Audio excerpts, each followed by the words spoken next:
마지막 그 시간에는 이제 자녀 문제, 예. 자녀 문제를 한번 다뤄보고 싶은데 그 요즘에 그 자녀 리스크 이런 말이 유행되고 있는데 한 말씀 해주시죠. 네. 아니 귀여운 자식이 뭐가 위험해요? 위험해요. 내가 몇 억 있더라도 아들이 사업에서 실패, 신용불량돼, 손 내밀어 우리나라 정서에서 안 도와주고 못 빼거든요. 그거 도와주고 쪽방에 살거든요. 우리나라는 다 큰 자식이 부모한테 얹어 사는 걸 뭐라고 그러죠? 캥거루. 우리나라의 캥거루가 얼마나 있는지 아시는 분? 얼마 전 신문을 보니까요. 우리나라 20세 이상 성인 중에 생활비를 지가 못 벌고 부모한테 의존하는 사람이 314만 명이래요. 그 중에도 30대, 40대만 65만 명. 근데 캥거루가 이 말 들으면 열받는데요. 왜? 캥거루는 짐승인데도요. 지 새끼를 신통하게 딱 1년 보호하고 쫓아버린대요. 사람은 끝이 없잖아요. 일본에서는 캥거루를 또 뭐라고 부르냐면 패러사이트 생글이라고 부르는데 번역하면 기생중적 독식이라는 뜻이래요. 일본의 35세에서 44세까지 10년 인구가요.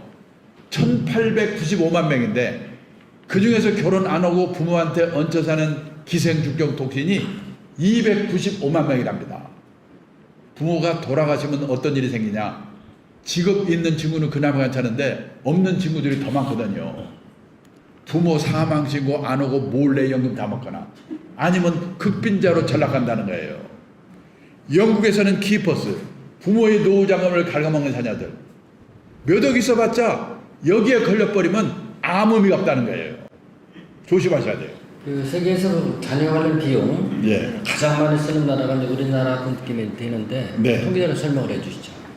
근데 지금 문제는 우리나라가 세계에서 자식한테 돈을 제일 퍼붓는 나라거든요. 얼마 전에 미국 CNN 방송국에서요.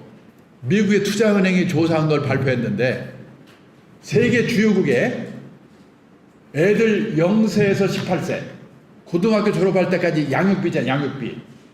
그거를 GDP로 나눠봤더니요. 비율이 제일 높은 나라가 어디일까요? 한국. 2등이 중국. 3등이 이태리. 그렇게 돈을 퍼붓고 있는 거예요 지금. 그런데다가 결혼비용 집 얻어줘야 돼. 또 과외비 보통 문제가 아니에요. 이렇게 해서 또 자녀 관련 비용을 저 본인이 바닥에 쓰다 보면은 본인이 또 노후 준비를 했던 걸 다 써가지고 노후 빈곤층으로 전락할 위험도 있어 보이는데 한 말씀 해주시죠. 그러니까요. 이렇게 돈을 자식한테 퍼붓는데 우리나라 직장인의 평균 퇴직 연령이 얼마 줄 아십니까? 재작년에 잡코리아라는 취업 컨설팅 업체가 발표했는데요. 우리나라 40대 이상의 직장인이 체감하는 평균 퇴직 연령이 51.6세래요. 신의 직장 공기업도 55세, 중소기업 51세, 대기업이 49세랍니다. 그런데요, 51.6세에 퇴직하면요, 재취업을 해봤자 먼저 받던 월급의 절반 받으면 끝내주는 거예요. 재취업해가지고 연봉 2천만 원 받으면 끝내준다고요. 그 정도예요. 근데 그때 애들은 대학 졸업하고 결혼해야 되고 노부 요양비 들고 의료비 들고 그 돈 다 쓰다 보면은 60 넘어서 중산층에서 탈락한다는 거예요. 이게 지금 우리나라의 문제예요. 그런 걸 생활하고 돈을 지금 젊을 때 막 쓰는 게. 자녀들한테 돈을 쓰게 되면은 네. 자식들이 또 그 취업이 잘 돼야 되는데 그 취업이 또 안 되는 게 또 문제잖아요. 그렇죠. 네, 그거 설명해 주시죠. 지금 자녀들 취업 때문에 골치 아프잖아요. 재작년에 제가요 일본 가족 사회학자가 쓴 책을 읽었는데 제목이 뭐냐? 젊은이에게 냉혹한 사회. 취업 안 되니까 젊은이에게 냉혹하잖아요 지금. 우리나라 젊은 애들은 미치는 거죠.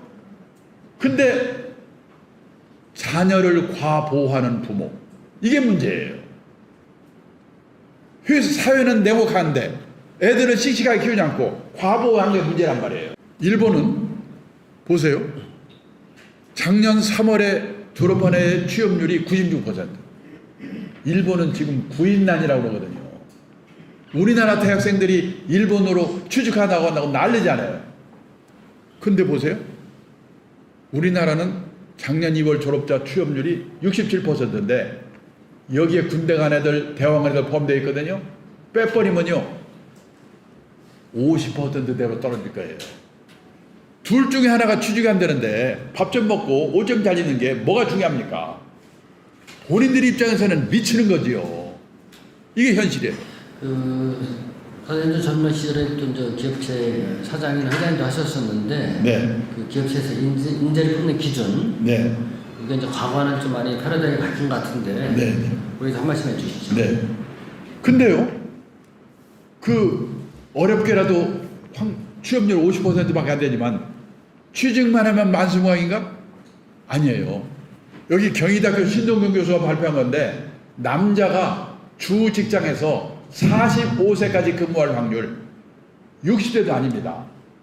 50년 이전 출생자는 7, 80%였고 58년 개띠는 40%였는데 60년 이후 출생자는 20%대예요. 지금요 3년 나다 관두고 취직해서 또 관두고 취직해서 또 관두고 평생에 6번 정도를 이직해야 겨우 60까지 다니는 세상이에요. 시험 잘 보는 거 아무 관계 없어요. 씩씩해야 돼요. 고성장 시대에는 신규 채용이 많기 때문에 과외 공부해가지고 좋은 대학 들어가서 취직하면 됐거든요. 저성장 시대에는요 신규 채용이 별로 없어요. 그래가지고 중소기업 같은 데 들어가가지고 몇 번 이직을 하면서 좋은 회사로 옮겨가야 돼요. 근데 그 회사에서 옮겨갈 때 나를 뭘 보고 뽑는가? 기준을 지금 물어보셨잖아요? 뭐냐면 이 친구가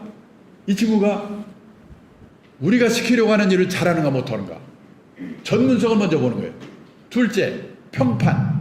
한마디로 싸가지가 있는가 없는가? 여기서 걸리면 끝입니다. 지금요 대기업의 인사 담당자들이 자기들끼리 모여서 그런데요. 속지 말자 학벌 다시 보자 스펙. 얼마나 속았으면 그러겠습니까? 실제로요 3년 전에 제가 있던 업계에서 이런 일이 있었어요. 어느 큰 회사가 사내 변호사 한 명을 뽑는데 변호사가 50명이었어요. 50명이 넘쳐. 그 중에 4명을 최종 면접에 올렸는데 스카이대 3명, 지방대 1명. 결국 지방대를 뽑았어요. 왜? 변호사도 씩씩하고 적극적이어야 되니까. 그 회사가 그 전에요 서울에 인류 외고 나와서 스카이 법대 나와서 변호사 자격한 일을 3명 뽑았는데 다 실패했어요. 도련님밖에 없어요. 시험 잘 보는 거 빼고 할 수 있는 게 없어요. 한 친구는 집안으로 나오고 두 친구는 내보냈어요. 그 실패를 했기 때문에 면접 기준이 바뀐 거예요. 그러면요 대원의고 서울법대 변호사 제가 최고인 줄 알 거예요. 다른 데 가도 면접 기준이 바뀌거든요. 한 2년만 취직 못하면 그러면 룸펜으로 전락해버리거든요. 근데 제 집안의 동생 하나는 공부를 싫어한 데다가 집안이 어려워서 대학을 못 갔습니다. 건설 공사 현장에서 30년 일을 했는데 물 새는 거 막는 거 방수의 전문가가 됐어요. 어느 날 대형 건설사 회장님 댁에서 물이 샜다나? 이분이 화딱지가 나가지고 야 박사만 뽑지 말고 독일식으로 마스터를 뽑아라. 55세에 대형 건설사 마스터로 취직했어요. 지금 71세거든요. 작년까지 연봉 1억씩 받으면 다녔는데 금년에 나오니까 딴 데서 금방 또 데려가더라니까. 기술이 있으니까. 얘는 지가 희망하면 80까지 다닐 것 같아요. 그래서요 이 생각을 바꿔야 돼요. 변호사 말씀을 하셨는데 옛날에 시골 같은 데에서는 사법고시 합격을 하면은 예. 마을에 일단 프랜카드 붙여놓고 최소한 돼지 한 2마리를 잡았거든요. 그렇죠. 따기 힘들었었는데 그 대우 같은 게 과거보다 예. 달라진 이유가 무엇이 있을까요? 지금 말씀대로 왜 이렇게 변호사가 푸대접 받는가 보세요. 우리나라 1번 변호사 등록이 1906년에 나왔대요. 1000번째 등록이 2006년. 변호사가 10,000명으로 늘어나는데 100년이 걸렸어요. 그때 변호사는 끝내줬죠. 숫자가 별로 없으니까. 근데 또 10,000명 늘어나는데 8년 걸렸어요. 또 10,000명 늘어나는데 5년 걸렸어요. 지금 변호사 30,000명 시대거든요. 그래서 일이 없으니까 변호사가 세무사, 법무사 일 뺏는다고 지금 난리잖아요. 요즘 의대 정원들이라고 난리잖아요. 돌아가는 꼴이 의사도 비쌀 것 같아요. 이제 안전한 직업이 없습니다. 이걸 아셔야 돼요. 교수님 말씀을 들어보면 이제 부모라든지 자녀분들도 그 시대에 맞는 직업관을 가져야 될 듯한데 네. 어떤 직업관을 갖는 게 좋은지 한 말씀. 그래서 경상남도 거창고등학교 보면요. 강당에 직업선대 시계명. 그 웃기는 시계명인데 실생활에 내가 보기에 맞는 것 같아요.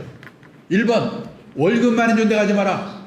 이제 월급은 회사가 주고 나라가 주는 게 아니라 내가 남다른 주특기가 있어가지고 적은 금액이라도 회사를 옮겨서라도 오래오래 다녀야 돼요. 100세 시대에는.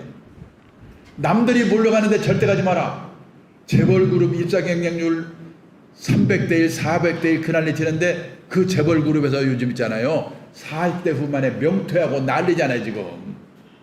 제일 마지막에 부모와 마누라와 약혼자가 결사 반대한 데는 무조건 가라. 거기 가면 틀림없다. 근데 제가 50년 직장생활을 보니까 이 말이 맞아요. 근데 이게 어떻게 가능하겠습니까?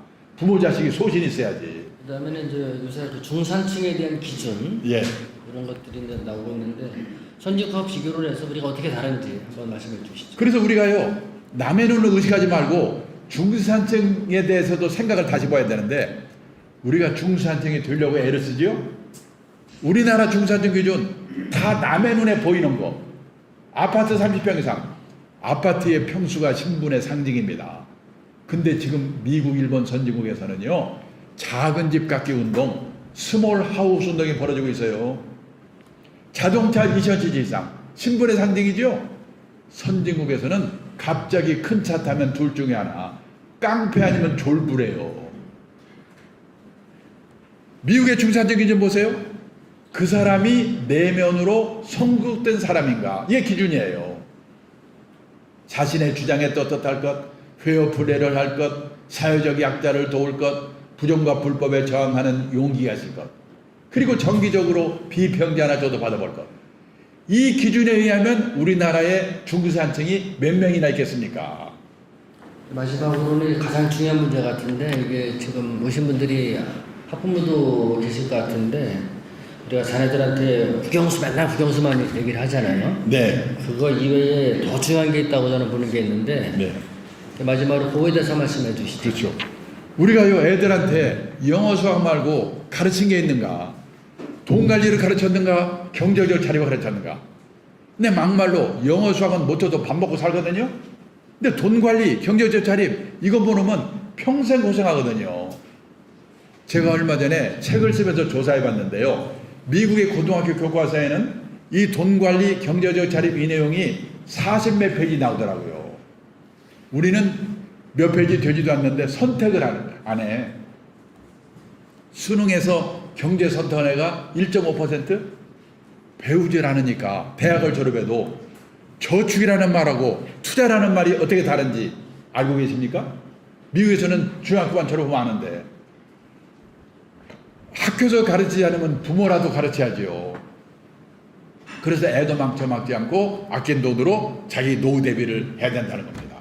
노후 대비 자산 관리, 그리고 인생 설계, 그리고 저성장 결핍의 시대, 자녀 리스크, 그게 큰 타이틀로 나가는데 지금까지 고생해 주신 황창희 선생님한테 박수 한번 부탁드립니다.